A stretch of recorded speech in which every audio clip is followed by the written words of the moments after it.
بسم الله الرحمن الرحيم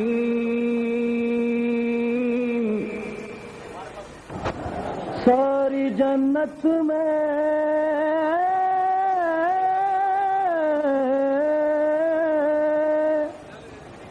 رسول ازلی لکھا ہے ساری جنت میں رسول ازلی لکھا ہے ڈالی ڈالی پہ علی اور ولی لکھا ہے سب پتوں پہ حسن اور کلی پر زہرا سرخ و پھولوں پہ حسین ابن علی لکھا ہے ساری جنت میں رسول ازلی لکھا ہے ڈالی ڈالی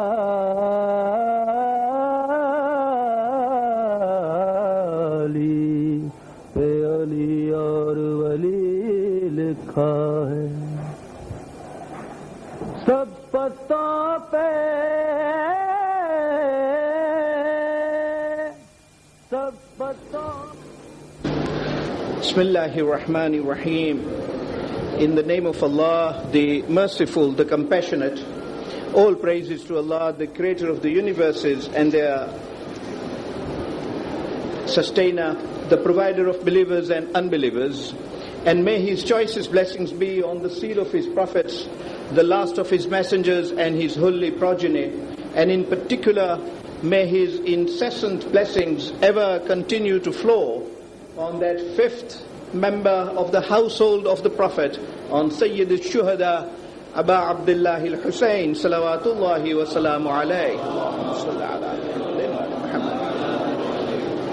Before I commence, I have been asked to make, I think by now I have collected 3 announcements. The first is a request from Maulana Jafar Abbas to say that the book Al-Muraja'at, originally in Arabic, has been translated into English, and we saw certain of his practical sides of his life yesterday. But Imam Hussein alayhi salam, since birth and since his childhood, was a person of great piety, and this is well established even in Sunnite works. I had hoped we would discuss piety yesterday, but we were not able to do so. And hence, I hope there will be another occasion later in our sittings to discuss that subject. But it is well established that he was not only a man of great piety since childhood, and even in his early youthhood to all along. There is a lot of space inside if you want to come in, please. And not only piety in the sense as we understand it, but a child of great wisdom. And one found that a number of sayings developed from him since childhood. These sayings were really lessons taught in the course of life by him to a number of people, particularly his followers.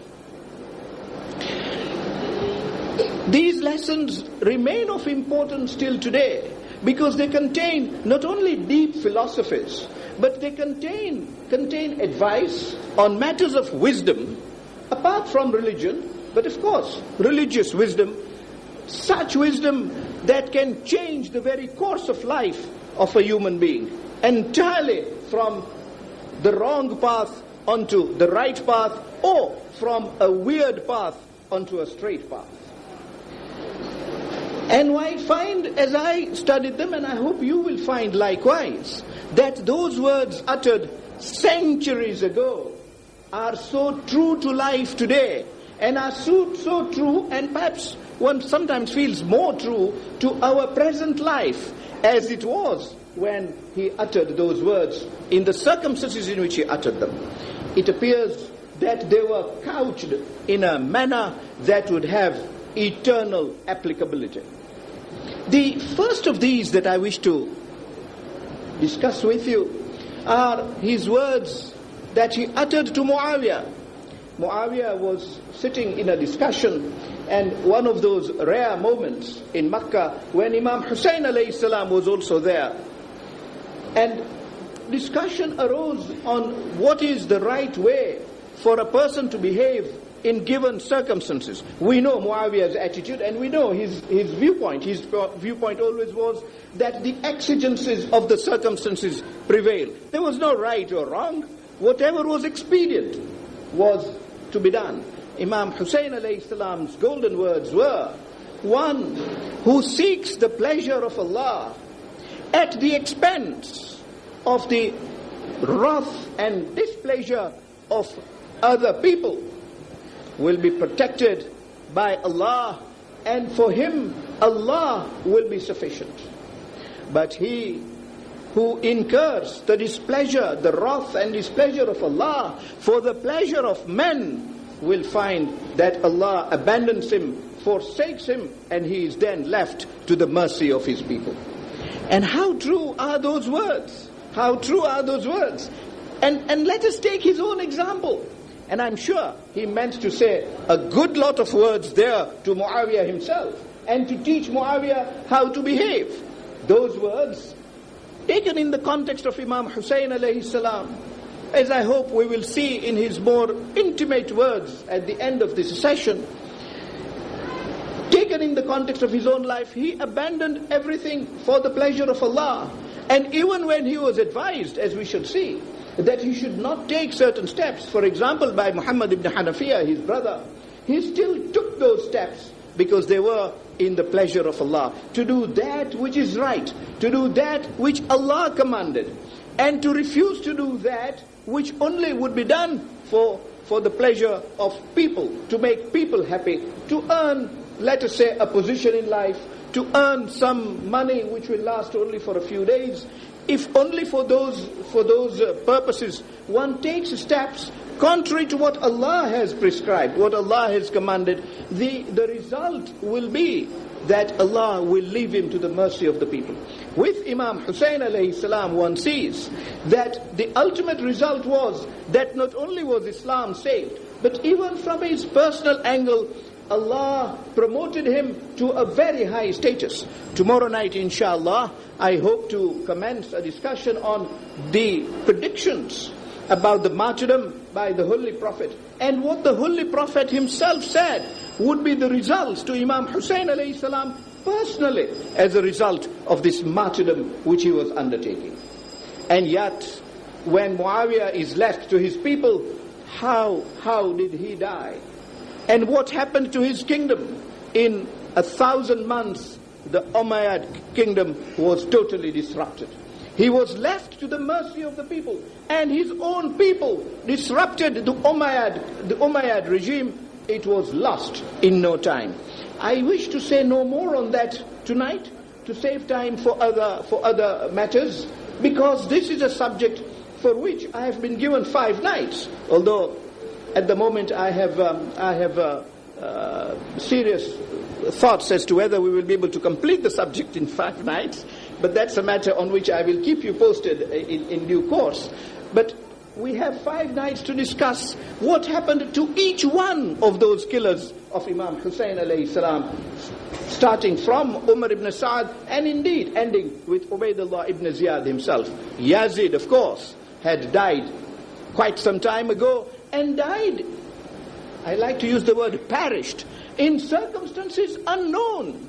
And today when you go to Damascus and ask the guide, where is the grave of Yazid?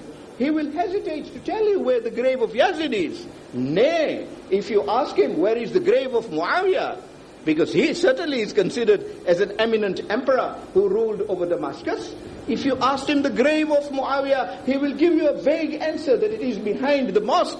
You will hardly be able to be sure that that is the proper place where Muawiyah's grave is. The words of the Imam alayhi salam, that if you act for the pleasure of Allah to the displeasure of man, Allah is sufficient for you. and He will see you fulfilled. But if you work entirely for the pleasure of men, at the expense of the displeasure of Allah, He leaves you at their mercy. And what can man do to you other than exploit you for his selfish motives and then desert you? And that has been the fate of a number of dictators, including the dictators that we know ruled the world in this particular century. Sufficient number of them to your knowledge for me to take your time this evening. This is how it went. And that is why Imam Rada salawatullahi wa salamu alayhi has taught us a beautiful dua to be recited after morning prayers, after Fajr prayers. And he says, immediately after prayers, supplicate to Allah in these words, Bismillahi sallallahu alayhi wa alihi wa ufawwidhu amri ilallah inna allaha basirun bil ibad. That I start in the name of Allah, and may His blessings be on the Holy Prophet and his progeny, and I leave wa ufawwidhu amri ilallah, I leave all my affairs to Allah. Inna allaha basirun bil ibad. He is a person who sees my circumstances, He sees the circumstances of His servants. He knows what they are, what the needs are and how they should be fulfilled. I leave my affairs to Allah. What can that man need more if he has left his affairs to Allah? He's leaving his affairs to Him who is omnipotent, who can solve all our problems. Now you can see the beauty of that dua, to start the day with those words, saying to Allah, I leave my affairs of the whole day to you, and you will sort things out for me to what is in my betterment. That is the first teaching that I wanted to draw your attention to, that He has taught us that in all circumstances we must act for the pleasure of Allah, even if it means displeasure of man, even if it means we do not get the number of votes we need, because people will not be happy with what we are saying. Well, the second one I wish to bring to your notice is, I do this selectively for a special purpose to which I shall allude once I have set out his words. A Shia approaches Imam Hussein alayhi salam and says, I am very conscious of certain sins I commit. I want to refrain myself from those sins, but I am not able to do so. Every time I try, I do not succeed. Teach me, give me a medicine, teach me a lesson whereby I can have the courage, I can have the determination to refrain myself from those sins. And Imam Hussein alayhi salam instantly says, and you have heard this so many times, yet it is a saying worth repeating even on a daily basis. He says to this person, he says, well, remember 5 things. And if you do remember those 5 things, you will keep away from the sins. And he says, what are they, Yabna Rasulillah? And he says, 1, do not eat of the sustenance of Allah, and then you can commit your sins. Because how can you commit sins of He who gives you sustenance? You eat the food He gives you, and then you speak evil of Him. You eat of Him and abuse Him and disobey Him and flout His laws. That is not possible.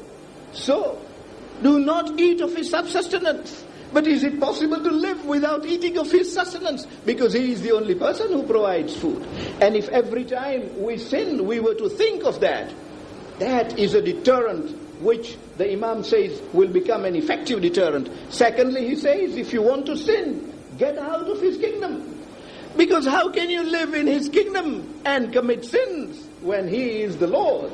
And what better and quicker way of dealing with this proposition except to repeat the words of Imam Ali alayhi salam in Du'a Kumail, words that are on your lips when he says, وَلَا يُمْكِنُ الْفِرَارِ مِنْ حُكُومَتِكَ. It is not possible to run away, O Allah, from your kingdom. Your kingdom is universal. You are omnipresent. There are no demarcation. One does not need extradition laws, for example, to to take Pinochet from England to Spain. Not required at all. I will not name those who are required in India from England at this present moment because it may be sensitive. Well, those extradition boundaries do not exist with Allah. Imam Ali alayhi salam puts it so aptly, وَلَا يُمْكِنُ الْفِرَارُ مِنْ حُكُومَتِكَ. Imam Hussein alayhi salam says, be conscious of that you are in his kingdom and are yet sinning. The third thing that he says to this particular person is that when you have to sin and you have that urge, try and say that you must commit sin in a place where he will not see you. But he sees you wherever you are. He is omnipresent and he is omniscient. So how will you commit that sin in a place where he is not there? And fourthly, he says, ask yourself whether when the angel of death will come to take your soul away, you will be able to tell him, stop, don't take my soul away, it's my soul. Leave it with me. Leave it where it is. And Surah Waqiyah, فَلَوْلَا إِن كُنْتُمْ غَيْرَ مَدِينِينَ تَرْجِعُونَهَا إِن كُنْتُمْ صَادِقِينَ. Allah says, when your فَلَوْلَا إِن كُنْتُمْ غَيْرَ مَدِينِينَ, when your soul is removed, if you really are a person who is not helpless, if you are a person who can do anything about it, well, then make sure that that soul which the angel of death has already taken from you, you can take from him and tarji'unaha and restore it into the body. If you can give yourself life again by returning that soul, well, in kuntum sadiqin, if you are truly truthful. Those are words uttered in challenge to the atheists who are saying that there is no God. There is no God. Powerful words used by Allah subhanahu wa ta'ala in Surah Waqiyah, saying, well, the fact that the angel of death will come and remove your soul and you will be helpless at the time is in itself proof that there is a God, and he is the one who controls how long you live and how long you don't. Imam Hussein alayhi salam uses that concept and teaches this person to say, look, if you then will not be able to have your soul stopped from being taken away to the next world, then you can sin. But the moment at that time of reflection you decide you can't do this, then you would not be able to sin. And ask yourself that if as a result of your sins on the day of judgment you are being taken now to be flung into hell, will you be able to stop that angel from throwing you into hell and say, no, I will not be thrown into hell, I will go to heaven? If that power is not in your hands, then you cannot sin. A beautiful scenario which, if kept in view constantly, can well today save us from those sins. Now that is a saying which I'm sure you've heard again and again. And you have heard it said that these are the words of Imam Ali alayhi salam. You may have heard it being said that these are the words of Imam Hassan alayhi salam. You may even have heard it said that these are the words of Imam Zainul Abidin alayhi salam. Yesterday, a friend asked me after I was sitting that hadith of Asam that you said, isn't that a hadith with regard to Imam Hassan alayhi salam? And you said it with regard to Imam Hussein alayhi salam. And I said, exactly so. Exactly so. That identical incident occurred with Imam Hassan alayhi salam. The point I seek to prove is that this pious, pure family is so righteous that one finds that a righteous answer given by one will be that very righteous answer given by the other when asked the identical question in identical circumstances. It is this constancy, it is this consistency in their conduct and in their behavior that proves their righteousness and proves not only the level and standard of their knowledge, but proves the authenticity of their claim to imamah.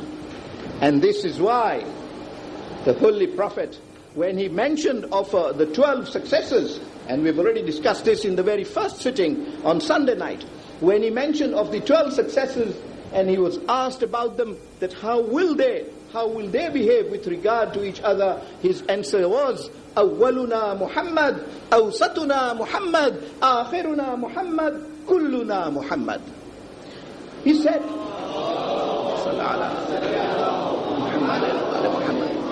said, you will see no change between them. Those words uttered by one will be the words that will be uttered in identical circumstances by the other.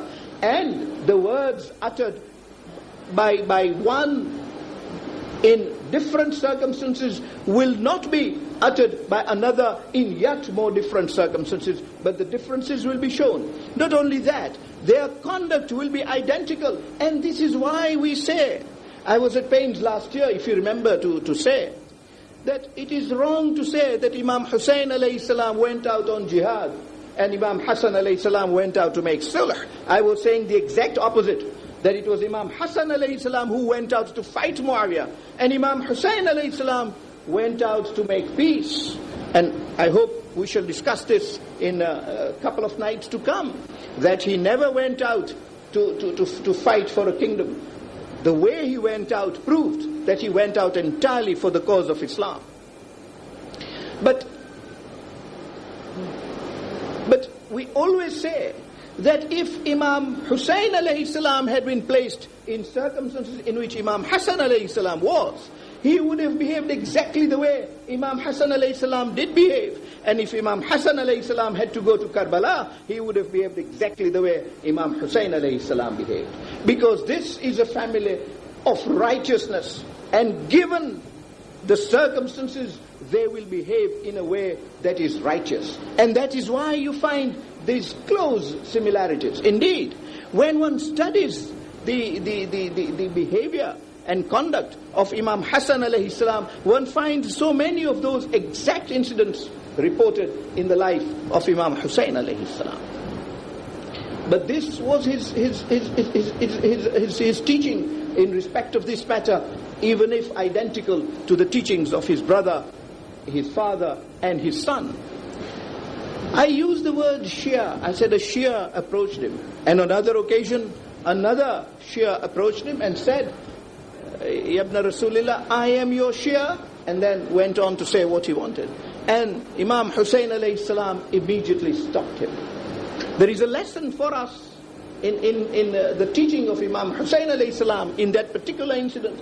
He stopped him and said, do not make a claim in respect of which Allah may question you on the day of judgment. And when He questions you, He might find you have lied. You better say that you are amongst our friends. Qul ana min mawalikum wa muhibbikum. I'm amongst your friends and amongst those who love you. You are then on better ground than to say that you are a Shia.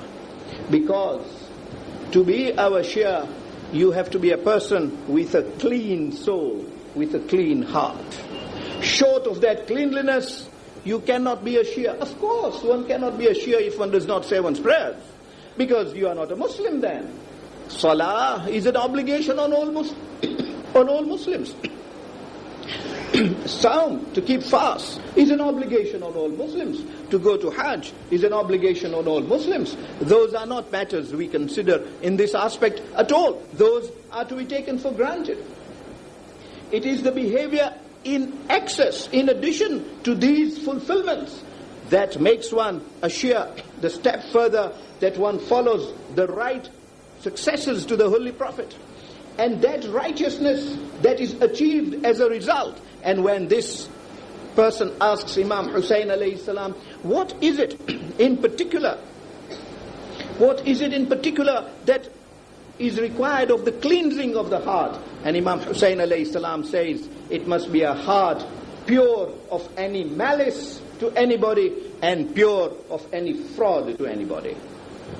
So those are the matters that we have to purify ourselves of, having hearts with no malice to any individual, and hearts with no thought of fraud to any person whatsoever.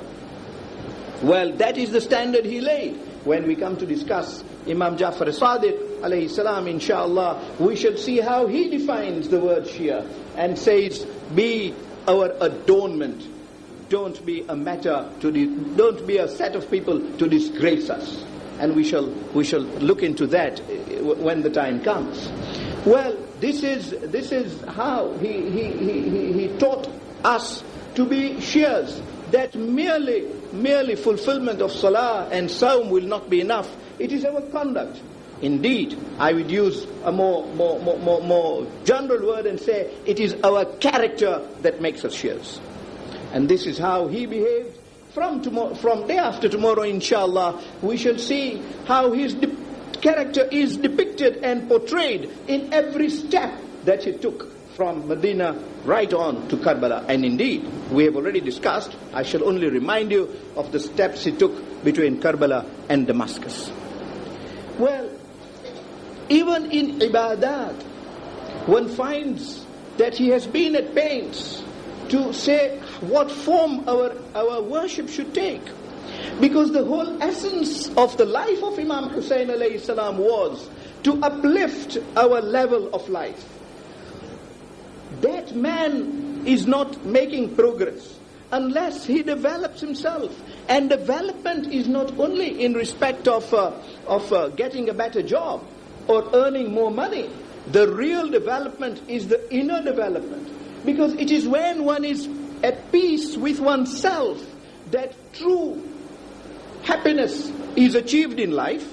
Not only that, but one is able to uplift oneself spiritually to reach a level at which one is then in union with divinity.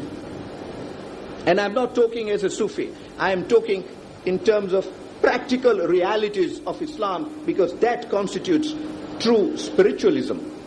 And it is that nexus of spiritualism in our daily lives that makes us separate from non-Muslims or from atheists.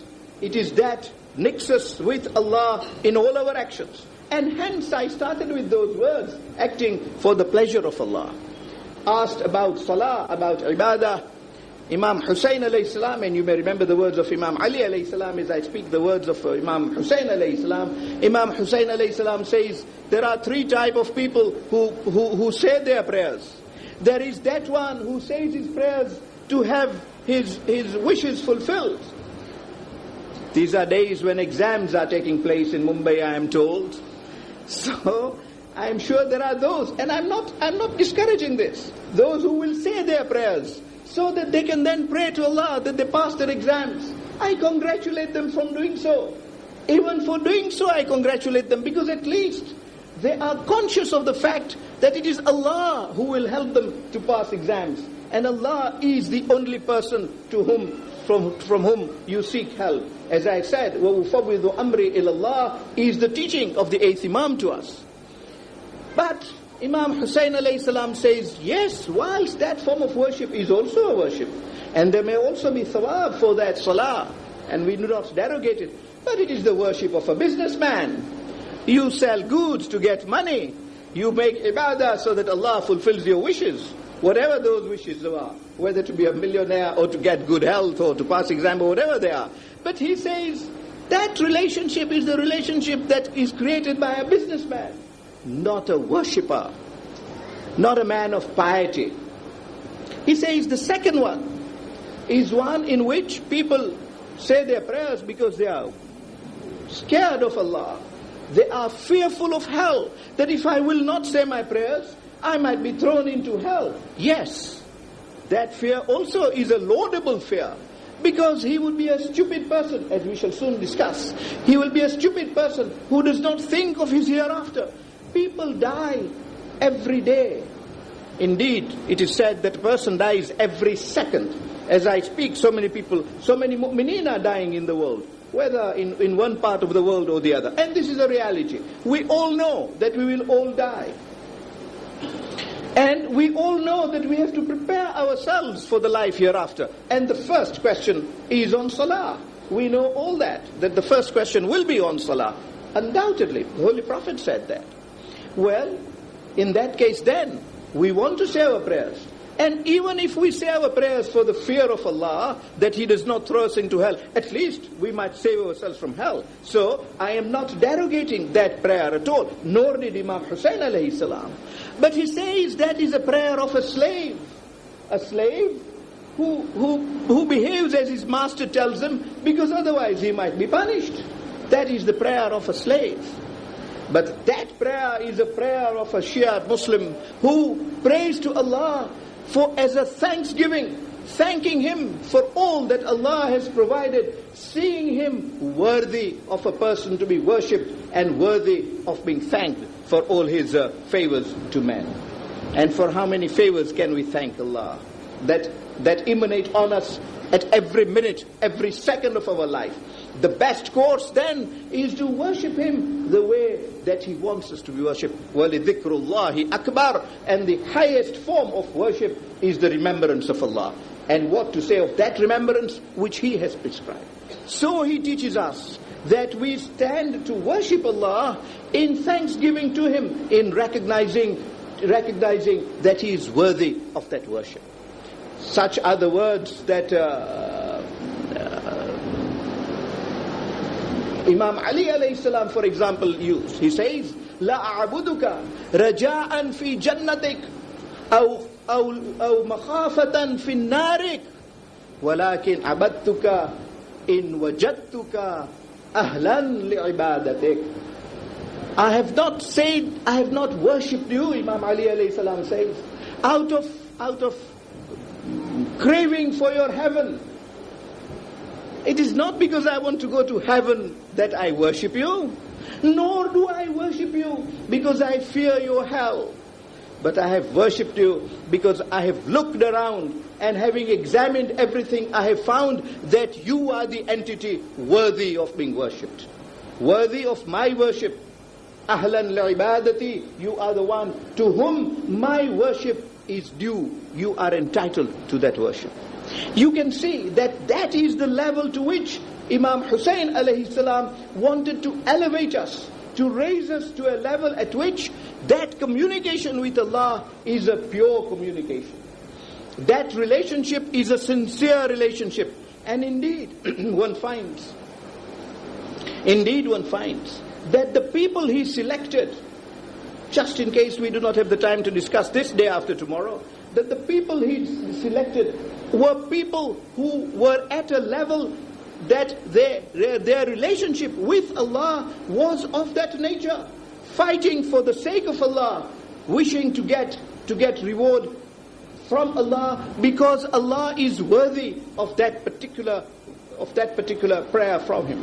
And this is what Sunnite writers say about the piety of not only Imam Hussein alayhi salam, but even the companions who were with him. They say that Imam Hussein alayhi salam, when told on the 9th of Muharram in the afternoon that Umar ibn Sa'ad la'anatullah alayh has decided that battle should start that afternoon, Imam Hussein alayhi salam sends Hazrat Abbas alayhi salam to ask for a respite of one night. And he says clearly that I want one night so that I do two things. That I worship in salah, I worship Allah in salah, and I supplicate to Him. And that is all he wanted to do in this world. It may be useful that we sometimes pause for a few minutes of our lives and think that if we are told that tomorrow is the last day of your life, what would we do? How many things would we be busy with?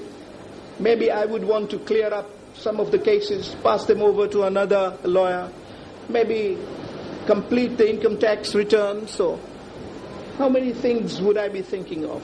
To Imam Hussein alayhi salam, given that one night, the only thing of importance was lisalli Rabbi, so that I say my prayers to my sustainer, and I supplicate to him. But that by now may be easy for us to understand, because for the 3 nights we are discussing the excellence of this personality.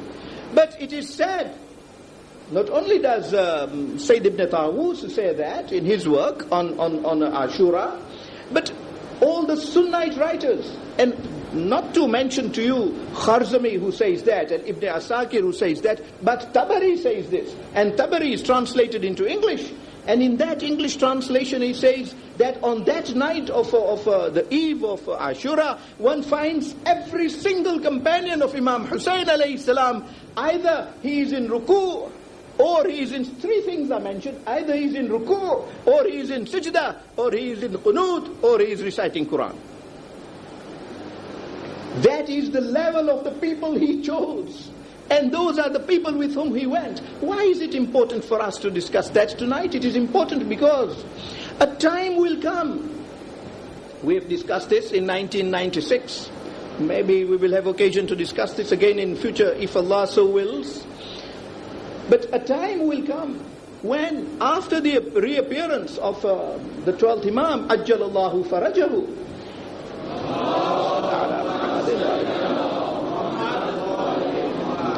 after his reappearance, this battle is going to be refought at the time of Raj'ah.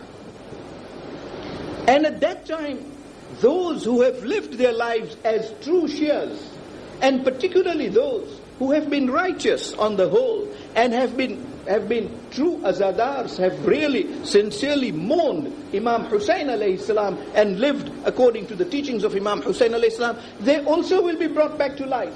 And they will join the 12th Imam in that battle.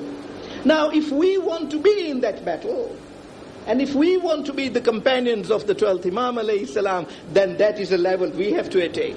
And hence, as I said yesterday, I would be the first to admit that it's a difficult level to attain. But we have got to talk about it. Because when we talk about it, we become conscious of it. And that consciousness will, inshallah, lead us to that achievement of that level, so that we too partake with the 12th Imam alayhi salam. Indeed, one hadith says that no one will be a companion of the 12th Imam alayhi salam if he does not wake up for tahajjud every night. Now that is the level, waking up for namaz al-shab, not only reciting regular prayers. That is the level at which Imam Hussein alayhi salam wanted to uplift us. But in day-to-day matters, can I quickly say two things that Imam Hussein alayhi salam taught? Somebody approaches him and starts talking to him, and he says, no, don't talk, salam first. He says, salam must come first, as-salamu alayk, and the answer, wa alayk as-salam, are absolute necessities before you start conversation. And what beautiful social teaching that is. Because as-salamu alayk means there is peace to you from me. And the answer, wa alayk as-salam, there is peace to you from me as well. That communication of peace between mankind is what Imam Hussein alayhi salam, like his grandfather, wished to achieve in this world. And that brotherhood between Muslims is best achieved with that insignia of peace. I say that even if I devote no more than 2 minutes to remind you of that, because today times are changing. And we forget to say Assalamu alaikum. Some of us deliberately do not say it. In parts of Western countries, it is, in England it used to be hello, but now the Americans have taught us hi. So when we meet each other, it is just hi. Totally un-Islamic method of life. Imam Hussein alayhi salam says that hi will only take you low. It will not reach you anywhere. If you wish to create a social atmosphere of brotherliness in the community, that salam is very important. And another thing that he says, and I wish to put that very quickly too, is do not behave in a way in which you have to apologize. I say this because it's become so common that you do wrong things. And when you do wrong things, you say, I am sorry. And that, as it were, saying, I am sorry, acquits you of all the wrong you did. Because it does not. It does not complete the matter. It only, perhaps at the most, shows where guilt lies. But in today's culture, saying, I am sorry is enough. Imam Hussein alayhi salam says, behave in a way in which you do not have to apologize at all, because you are not sure whether your apology will be accepted or not. And if your apology is not accepted, you remain answerable to Allah. And because you do not want these small acts to accumulate against you on the day of judgment and make a huge debit balance against you? The answer is not to behave in a way in which you can be subjected into a situation of having to apologize to Allah. Another occasion on which Imam Hussein alayhi salam meets Muawiyah again in Makkah. Muawiyah has a discussion on intellect. He was very fond of talking about these sophisticated subjects, only to show himself competent of their discussions. And Imam Hussein alayhi salam happened to pass, and one of the companions of Muawiyah, and this is the tragedy of Muslims of the time, they appreciated who Imam Hussein alayhi salam was, and yet fought against him entirely for the greed of the world. And this is what we in today's life have to be careful about, because we can so easily fall prey to that, as inshallah we shall discuss 3 nights later. However, he stops Imam Hussein alayhi salam and says, Yabna Rasulillah, what do you say about intelligence? And Imam Hussein alayhi salam uttered memorable words, which today are enshrined in Arabic literature, whether by Muslims or non-Muslims, Christian Arabs, Jewish Arabs, they all will utter this saying. The words of the Imam alayhi salam says, La yukammilu al-aql illa bi'ittiba'i al-haq. La yukammilu al-aql. Intelligence is not perfected. And this is so important today. He says intelligence is not perfected illa bi'ittiba'i al-haq, except by following what is right and doing what is righteous. That is what he says is the perfection of intelligence. Philosophy in its deepest roots, but with practical value. Not philosophy to keep flying in the air, but with deepest value on earth. For this reason, that today we see people who we regard as intelligent. Our professors in universities, for example. You find them people of great intelligence. I have gone through this in my life, and I'm sure my younger brothers in universities go through this as well. Eminent personalities, authorities on their subjects. And you find they are atheists. They don't even believe in God. And they are very proud to say that. Say, well, I'm not an atheist, I'm an agnostic. They've coined this new term. To me, the two are synonymous. What is the point in saying you are an agnostic? In other words, you are not sure that there is Allah. There is not, in your opinion, there is not enough proof that there is Allah. And what is the difference between saying that and saying there is no Allah? It's hair splitting with no consequence at all. You end up in not believing Allah. The weighty words are those of Imam Ali alayhi salam in Du'a Sabah. In Du'a Sabah, Imam Ali alayhi salam says, Ya man dalla bidhatihi ala dhatih. O one, the proof of whose existence lies in his very existence. I do not have to prove that this younger brother of mine is here, because he is here. Imam Ali alayhi salam says that is precisely the state of Allah. He is there, and that is proof that He is there. But these eminent people are not even prepared to accept that there is Allah. The youth asks that question. How is it that these people don't believe? And the answer to that is, they have not perfected their intelligence. Their intelligence has only been to the extent that they have become excellent computer scientists, or excellent cardiologists, or excellent engineers. But in the scope of life as a whole, they have not perceived life. Yasin has a number of answers to that particular question. They have not perceived life as it in fact is. And I do not wish to make this a dry discussion. I will pull on and pull out of this in a matter of minutes. And hence have not been able to comprehend. And they have not been able to comprehend because they have not seen life in its full circle. They have thought of life as ending with death, and not life that proceeds after death, despite the fact that they know that death occurs every time. What Imam Hussein alayhi salam had in mind, of course, was beyond that. They were all Muslims there. He did not envisage the kind of problem I am talking about, which is applicable in our social and cultural problems of today, when we find these situations arising. But righteousness arises out of the fact that you are in Ghadir. You hear the Holy Prophet saying, Man kuntu mawlahu fahada aliyun mawla. And yet, you go and say, Bakhin, Bakhin, and yet you go in Saqifa and appoint someone else as a successor to the Holy Prophet. Is that intelligence? Imam Hussein, it says, La yukammilu al-aql illa bi-ittiba'i al-haq.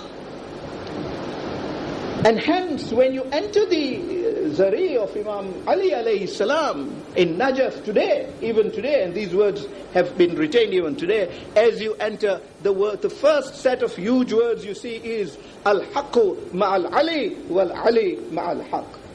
That is where Haqq lies. The first meaning of Haqq, of course, is Allah. But there we are. That is where Haqq lies. Being able to follow righteousness and to be able to follow what is right. But taken further, and I know I am proceeding at a speed because I had wished to cover more than I have been able to cover. But I'm sure you are with me when I take you on a long leap and say that even when we come further down to normalities of life, there is the right course and the wrong course. Aql will always guide you to the right course. And if you take the wrong course, if there is a way of making money rightfully, and there is a way of making money wrongfully, if you do it rightfully, you have acted with aql. Even if making money is quicker and more beneficial going the wrongful way, when you take the wrongful way, it is not by in keeping with aql. You might be trapped, you might get into serious consequences to follow.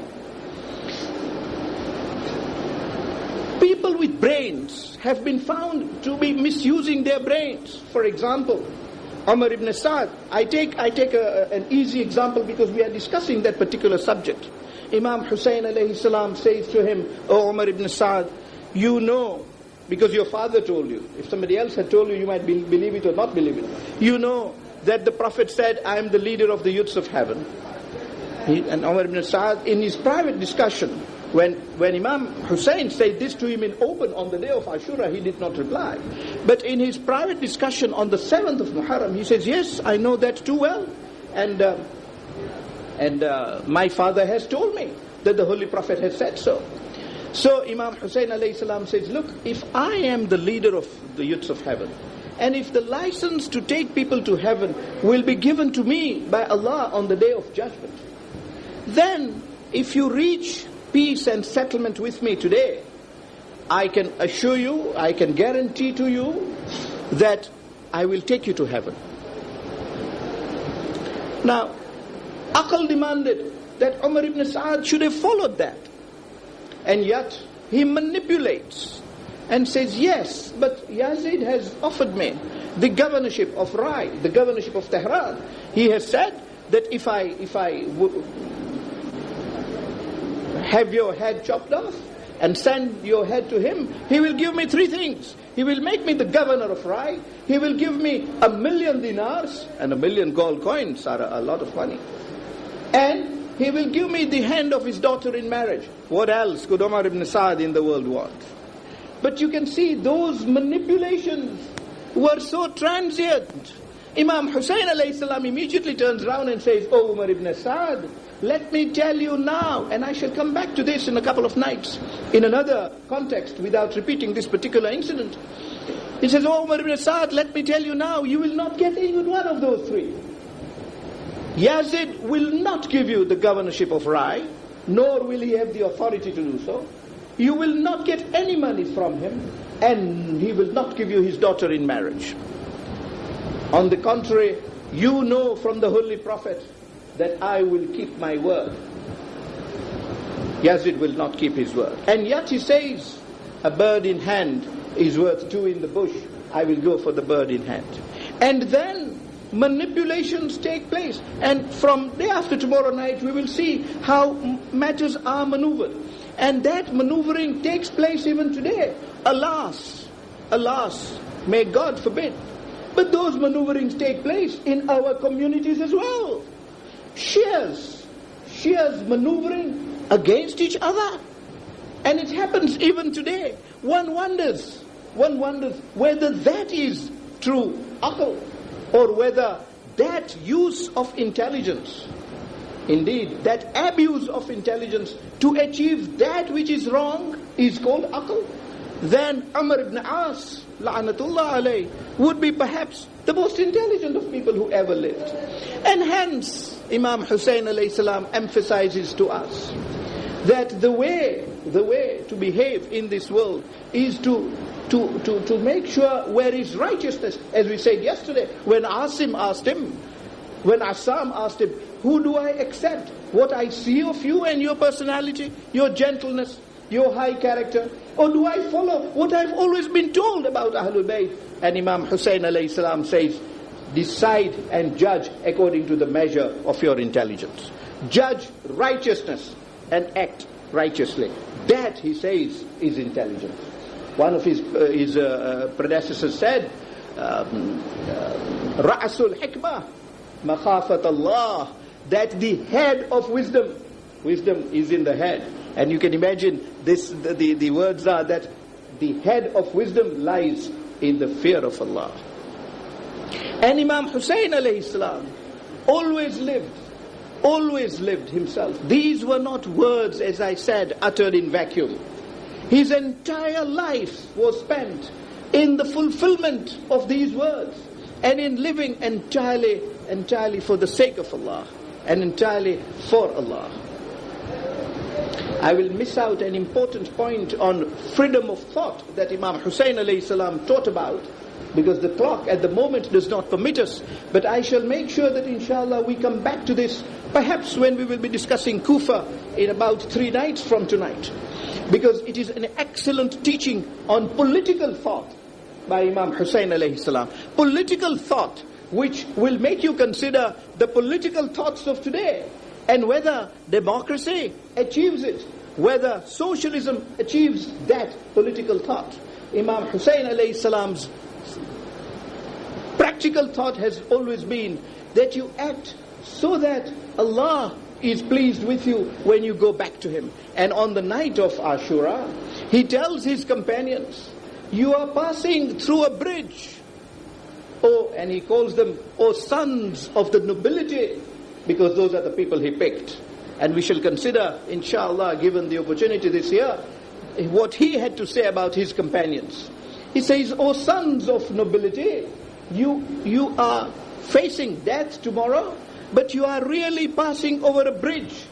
Death is no more than a bridge that takes you from distress and afflictions of this world into a heaven of vastness and bliss.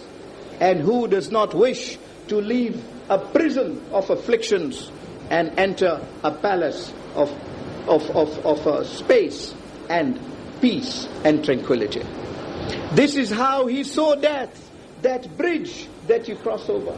And hence, he was able in his lifetime to live a life in which he abandoned everything. He abdicated everything for the sake of Allah. If Islam was to be saved by his death, that is what he preferred. That is what he preferred. He said in one of his sayings, he says that if wealth is the important thing in life, how much more pleasurable is the pleasure of Allah? How much more permanent is the pleasure of Allah than that wealth? And if man, the body of man is created so that that body dies, and this is a reality, each human body dies. Imam Hussein alayhi salam says that if that body has been created, and let us look at the end, he says, when you look at the beginning, if it's been created so that it dies, then what better death can there be than dying by a sword in the cause of Allah? Because then you die a martyr and you go to heaven straight away. And he says that if rizq is ordained by Allah, how much we earn and what sustenance is we get is ordained by Allah, then why does man cling to wealth? What we discussed yesterday. Why does he cling to wealth? And if treasure, he says, is something to be left behind, and you go empty-handed to your grave, Imam Hussein says, where is the intelligence in grasping to that which you are going to abandon? What is the intelligence in grasping that which you are going to abandon? He himself lived in that spirit, a spirit in which he left everything of the world, in order to attain the pleasure of Allah. And I shall prove that as I seek to conclude this sitting tonight by his own words on the day of Ashura. I want to do this because these words are usually uttered on the day of Ashura in the context of Masa'ib. We hear them, we weep over these words, we do not have the time to reflect on them. Let us reflect on these words tonight. And if by emotion we slip away, we will slip away into Masa'ib anyway. The words he utters, and we get these from the enemies. We get this from Umar ibn Sa'd, and we get this from Shimr, la'natullahi alayhima. When he descends from his horse, and he falls on the ground, authorities are unanimous, saying that because of his condition, he fell in a way in which his forehead touched the ground first, because there were so many arrows on his body, so many arrows that he could not have come down, he could not have disembarked from the horse in the normal way. He fell from this horse, and his forehead came first on the ground. And the words he uttered as he came on the ground were, "Taraktul khalqu turran fi hawa." He says, I have abandoned, I have given up everything. Turra, I have given up everything in this world for love of you, fi hawa. Wa aitamtul ayal likay arak. And I have even accepted the orphanage of my beloved children so that I meet you. What a level! What Sufi does not prostrate and bow to Hussein alayhi salam over these words? These are the words by which he ends his life, saying, Taraktul khalqa turra fi hawak. And وَأَيْتَمْتُ الْأَيَالِ لِكَيْ أَرَاكَ. And I have accepted the orphanage, that my children should be orphans, so that I meet you. فَقَدْ قَطَعْتَنِي فِي حُبِّ الْإِرْبَى. And if they, out of my love for you, for the sake of my love for you, they were to cut me into pieces, even then I will not bow إِلَّا سِوَاكَ, except to you. I will only bow to you. These are the words by which he leaves this world. That is not the time you exaggerate your life. And that is the time he sums up his life in those lofty words, memorable and historical as they have been left to become today. That a person lives in such a way that his love for Allah and his living for the pleasure of Allah is at a level at which nothing then matters. Everything is given up. And when he ultimately reaches the ground and his death is now imminent, Shimr it is, la'natullah alayhi, says, I put my ears to listen to what he says. And he says words you all have on your lips. He says, Ridhan biqadaik, I am pleased with your destiny. That is true submission of a human being to Allah. That even at that level, when he is about to be assassinated now, the teaching is that we'll live only for the pleasure of Allah. He says, Ridhan biqadaik. Maybe they will murder me in the next step, but if it is in your cause, I am pleased with this. Wa tasliman li amrik, and I submit to your will. Wa sabiran li balaik, and I am patient in these trials that you put forward towards me, in these trials that I am now going through. La ma'bud illa siwak. There is no God of me. There is no person I worship except you. Ya Sarikh al-Mustasrikhin, O one who helps those who seek your help. And after those illustrious words that Shimr gives us, Shimr says, I went on now to assassinate Imam Hussein alayhi salam. I wish to raise only one matter with you this evening in questioning the action of Shimr, because Shimr la'natullah alayhi says that at that time Imam Hussein alayhi salam turns to me and says, Ya Shimr, I am thirsty. My neck is so dry. I'tini sharbatam min al-ma'. Just give me some water before you assassinate me. Shimr did not give any water to Imam Hussein alayhi salam and assassinated him in that condition. This is why we hear that when the fourth Imam alayhi salam would pass by the shop of a butcher in Medina, he would stop and cry. Then the butcher goes out and says, Ya Rasulullah, why are you crying at my shop? He turns round to the butcher and says, Oh butcher, did you give water to that sheep or goat? Did you give him water before you assassinated him? Because in Karbala, they killed my father without giving any water to him. The question we ask Shimr tonight is this: Oh Shimr, why didn't you give him water? You would have killed him anyway. Why didn't you give him water? But oh Shimr, what did you think? If you had given Hussein water, would Hussein even have drunk that water? A few hours back, Akbar had come to him and said, Father, I want some water. Give me a drop of water and I'll go back to fight. Hussein says, Oh my beloved son, after that gigantic battle you fought, you come and ask just for water and your father does not even have a drop of water to give you. Qasim came back from the battle and says, Oh uncle, give me a little water. And here was that father who a few minutes back held his 6-month child in his hand.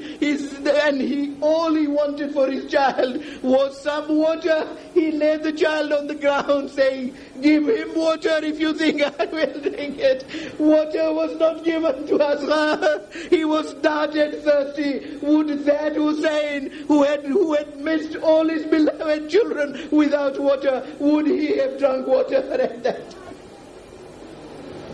ألا لعنة الله على القوم الظالمين وسيعلم الذين ظلموا أي منقلب ينقلبون إنا لله وإنا إليه راجعون رحم الله من يقرأ الفاتحة.